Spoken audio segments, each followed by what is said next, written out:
Hey everyone, good to be with you today. This is day 2 of our Holy Week series, in which we're taking a few moments to lead up to Good Friday and to Easter and to just reflect. Always a good thing to slow down and think about what's coming up for us and the significance of these days in our calendar. Not just religious holidays, but really significant times in which it defines our faith, his death and his resurrection. Today we're going to be in Matthew chapter 22, verses 34 to 40. So if I was to ask you to summarize your entire life, your purpose, your reason for getting up every morning, your goals, in just 2 sentences, what would you say? Pretty tough, huh? A daunting task. I probably would have to, write a couple of chapters or at least some paragraphs in order to kind of define that. Well, in the passage we're looking at today, Jesus is asked to do exactly that for the entire Jewish faith. But this wasn't a friendly interview. This was what I would call a high-stakes interrogation by the religious leaders. So let's read the passage in Matthew chapter 22, verses 34 to 40. Hearing that Jesus had silenced the Sadducees, the Pharisees got together. One of them, an expert in the law, tested him with this question: "Teacher, which is the greatest commandment in the law?" Jesus replied, "Love the Lord your God with all your heart and with all your soul and with all your mind. This is the first and greatest commandment, and the second is like it. Love your neighbor as yourself. All the law and the prophets hang on these 2 commandments." To understand the weight of Jesus' answer that he gives them, you have to kind of imagine the tension that was existing in that room between the religious leaders and Jesus. Also, the passion and the tension existing within Jesus himself, because he's about to journey towards the cross, and he had previously silenced the Sadducees, and so the tension was building in his relationship with him. They're not a fan of Jesus. They're experts of religious law, and he gets this question by one of them. They want to take their best shot at Jesus.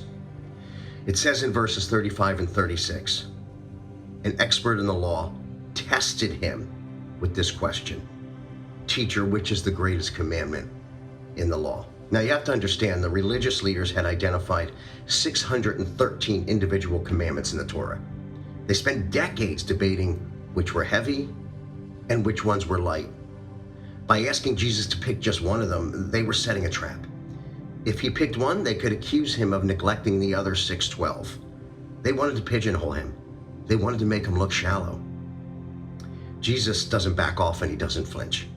He goes straight to the heart of their religious tradition and the problem that he has with it. He says, "Love the Lord your God with all your heart, with all your soul, and with all your mind." That's in verse 37. But then he elevates that to the greatest commandment in verse 38. This is where they're going to have a problem with him. Jesus is quoting the Shema in Deuteronomy chapter 6, verse 5. This was the prayer that every Jewish person would have been familiar with. But notice the 3 words he uses: heart, soul, and mind. It's important to understand their meaning and to understand their differences too. The heart isn't just your emotions. In the ancient world, it was the seat of your very will and your choices. Things emanated from the heart, things you said, the choices you made. The soul is your breath, your life force. It was connected to your heart, but it was distinct in many ways. And the mind is your intellect, your curiosity, your logic. We're created in the image of God, and all 3 of these come from God, and they define what a person is. Jesus is saying the greatest commandment isn't a task to be checked off a list. It's an all-consuming vertical devotion. It means God doesn't want a weekend visitation lease on your life. He wants the whole house. He isn't looking for a transactional relationship based on 1 day a week. He wants all of you. So what did he do? He sent his son, who gave all of himself for us. But Jesus doesn't stop there in defining what this greatest commandment is. In verse 39, he says, "And the second is like it. Love your neighbor as yourself." He takes a relatively obscure verse from Leviticus chapter 19, verse 18, and elevates it to the same level as loving God. He's saying that vertical love for God is incomplete without horizontal love for people. Think about that phrase, as yourself. We're experts on ourselves. We're experts in loving ourselves, whether we realize it or not. When we're hungry, we go and eat. When we're tired, we sleep. When someone insults us, we defend ourselves. Jesus is saying, take that same level of intensity, the same instinct of protection and care, and turn it toward the person sitting next to you. Turn it towards your neighbor, which is reflective of anybody that comes across our path. But the kicker comes in verse 40. He says this, all the law and the prophets hang on these two commandments. All the law and the prophets hang on these two commandments. Let me describe it like this. Imagine a massive heavy door. The door represents the entire Old Testament, all the rules, the prophecies, the genealogies, and the history. Now imagine the hinges of that door. The hinges are these two commands. Love God and love people. They're the hinges that hold up the door. If you rip the hinges off the door, it's just a useless slab. It's just a piece of wood on the floor. Without love, religion is just a heavy burden. But with these two hinges, the door swings open to reveal the heart of God, which is our created purpose, to reveal God. The Apostle Paul spoke of the same thing in terms of love in 1 Corinthians chapter 13. He said, if I speak in the tongues of men and angels, but do not have love, I am only a resounding gong or a clanging cymbal. If I have the gift of prophecy and can fathom all mysteries and all knowledge, and if I have faith that can move mountains, but do not have love, I'm nothing. If I give all I possess to the poor and give over my body to hardship, that I may boast, but do not have love, I gain nothing. Love is God's goal, because love coincides with God's truth, because that's what he lived out in our lives. So what does this mean for us today? Well, it means the same thing it meant for Jesus' disciples 2,000 years ago. God's not interested in religious obligation. He wants a love and relationship with you. He's a jealous God who desires your time and attention. When we begin to engage God with our complete being, it has an impact on our relationships with others.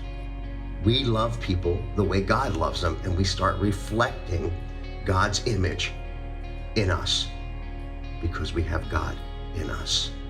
And we can only properly love God through a relationship with Jesus Christ, and we can only properly love others through a relationship with Jesus Christ. This week, I want to challenge you to simplify.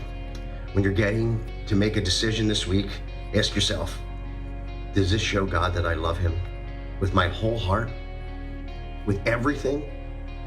Does this treat my neighbor with the same care I give myself? If your answer is yes, then you're fulfilling the greatest commandment. Jesus fulfilled the greatest commandment. This coming Friday, we recognize Good Friday, his death on the cross, his broken body, and his shed blood. I hope that you will pause to thank him and to become a reflection of that same sacrifice in your life in loving God and loving others.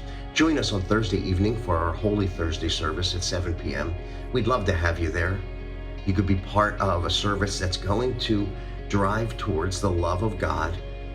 And even in the darkest moment of the history of the world where Christ hung on a cross, we get the opportunity to reflect Christ and thank him, and hopefully walk out those doors that much excited about the Sunday that follows, which is Easter Sunday, Resurrection Sunday, the day in which Jesus Christ distinguished himself from every other religious leader or person on the face of the earth because he is the Son of God. He rose from the dead. We're going to celebrate that on Sunday with 3 services on Easter Sunday, and we're going to have a service at 9, 10:15, and 11:30. Wonderful services that are going to be focused on the resurrection power of Christ, the hope that he brings, and the reality that he can transform our lives no matter where they're at right now, no matter what your circumstances are. So why not join us and be encouraged and know that God loves you, and he's done so much to prove that through his son, Jesus Christ. Thanks, everyone. Stay tuned tomorrow for our 3rd day of the Holy Week teachings. Have a great day.